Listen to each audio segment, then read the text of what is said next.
Welcome to Casablanc's ESO Quick Guides, where I combine direct info with fast speech and snazzy graphics, all to quickly give you the answer to your heart's most burning questions.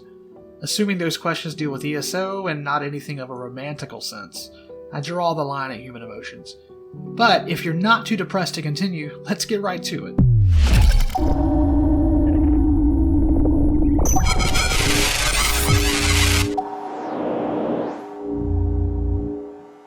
This quick guide is 10 things veteran players wish they had known or been told when starting ESO as a beginner, as told by actual players in a recent Twitter thread. This is a good chance for newer players to start the game on the right foot and forego some of the headaches that many of us shared. Let's get right to it in no particular order. Number 1. Meta does not matter. Play the race class that you want to. If you want to be competitive in something, sure, take a look at some guides like those from content creator Skinny Cheeks. But ultimately, the character you will probably enjoy the most is the one you make your way, with your own spin on things, with the skills that work best for your own playstyle. Do not underestimate how fun making your own class racial combo can be. I made an Aragon from Lord of the Rings class using the Warden because I wanted to do decent DPS, but also offer healing to my group mates. It's one of the funnest classes I have played, and it's all 100% my choices. Experiment and have fun doing it. Number 2. While it might be tempting to try and craft on every character, do choose to have only one who learns all recipes and motifs, as this makes it drastically better than trying to spread learning those on many crafters. There are some awesome crafting achievements that are worth going after if you love crafting, and just the feasibility and ease of having all those recipes on one character will make things so much easier and keep you sane. Sure, you can do daily crafting writs on more than one character, but for simplicity's sake, as well as just being realistic, have one character who learns all your recipes and motifs. You'll understand why once you see just how many recipes and motifs there are out there. Number 3. Group content is a lot less scarier and fun than in many games I've played. My wife is one who does not do group content when we play MMOs, yet, because of how easily accessible ESO makes group content, and how a few events throughout the year nudges you to take part in anything from PvP to dungeons, she is very comfortable tackling any of these things now on her own.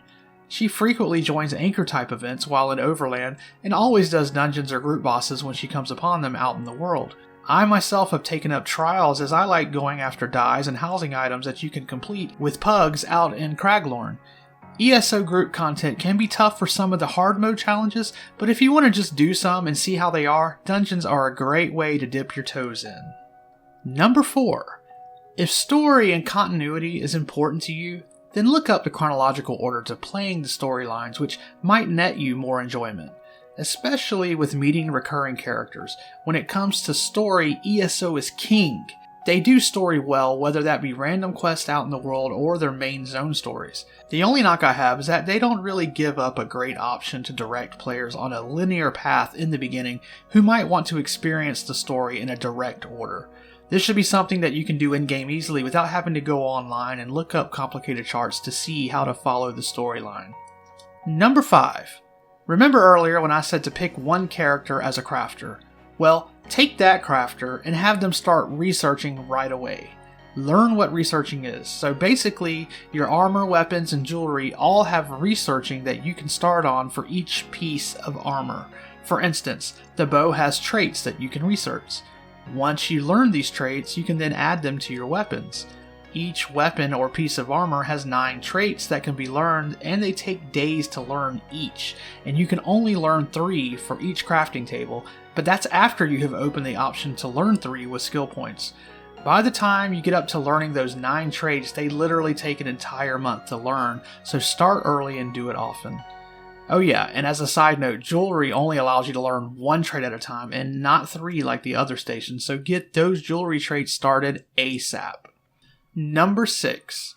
This one's pretty easy, but train your mount every day at a stable, and as an added bonus, if you do 2 PvP battlegrounds, win or lose, you can put a passive point into this skill, which will give your mount a 30% speed boost, right out of the gate at level 10. Here's the point you need to learn to gain this skill. Number 7. Start the Mages Guild and Fighting Guild right away. You will level these slowly by reading books for the Mages Guild and doing anchor type fights you come across in your travels for the Fighting Guild, and these only start leveling once you have spoken with someone at these guilds to start them. So go into any main town, seek out the Little Mages and Fighters Guild locations, and look for the quest givers. Number 8. It's not WoW or any other MMO, so don't play it like WoW or any other MMO. The things you might have done daily in WoW, or the mindset you had when questing, or thinking you need to level up ASAP to be able to have fun or do anything meaningful, is nonsense. In ESO, you can start doing dungeons at level 10, and because of how the level scaling works, you can do them with higher level characters. Now, you will not want to do veteran stuff until your CP level is around 200 minimum, but storylines and most content is something you can jump right into at any level. Number 9. Don't let others pressure you into skipping dialogue if you're in a group and if you start a dungeon you've never done before. Let the group know at the start that you're doing the quest, and 9 times out of 10 they will go slower so you can do the dialogue and complete the quest. And number 10. Just enjoy the game at your own pace and do what you want to do without worrying about what you should be doing. There's a lot you can do, but there's no rush. Do not get overcome with frustration because you feel like there is just too much to accomplish. Make yourself smaller goals if things get to feel too frustrating. Some days you'll just quest the main storyline, or some days you might decide to spend time stealing items from your favorite place to hit up, or you might decide you want some decent gear and decide to run a dungeon a few times. There's fishing for relaxation, or going out doing antiquities. There's a lot you can do, but just manage your time and what you want at that moment and do simple things. Alright, and now a little bonus from me. When you do a dungeon for the first time and take and complete the quest, you get a skill point upon completion, so this can be an easy way to earn more points when you need them. Happy trails!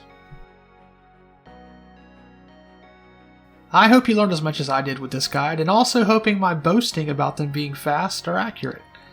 That's going to do it for this guide. Remember to have fun, treat each other with respect, and stay positive.